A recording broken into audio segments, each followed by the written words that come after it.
তো গাইস যারা যারা কমেন্টে বলতে পারবে এটা কি পিঠা বানানো হচ্ছে তারা পেয়ে যাবে আমাদের কাছ থেকে শাউট আউট নেক্সট ভিডিওতে। এই দেখো যেটা বানাচ্ছে আমার ওয়াইফ, দেখতে পাচ্ছ বানাচ্ছে। তো কমেন্টে বলো এটা কি পিঠা বলে,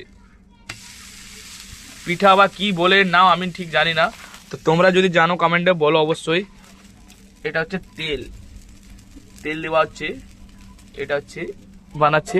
কতগুলো বানিয়েছে তোমাদেরকে দেখাচ্ছি, 1 2 অনেকগুলো বানিয়েছে, 5 6টার মতো বানিয়েছে দেখতে পাচ্ছ। আর পা দেখা যাচ্ছে বন্ধুরা, দেখতে পাচ্ছ পিঠাটা আর পা দেখা যাচ্ছে, এই দেখো। ও মাই গড, সাদা সাদা, পুরো সাদা সাদা, খেতে কিন্তু খুব দারুণ টেস্ট। তো অবশ্যই তোমরা কমেন্টে বলো এটা কি বলা হয়, যারা যারা বলতে পারবে সঠিক উত্তর তারা পেয়ে যাবে নেক্সট ভিডিওতে শাউট আউট। তো লাইক করো, সাবস্ক্রাইব করো, টাটা বাই বাই, দেখা হচ্ছে নেক্সট ব্লগে।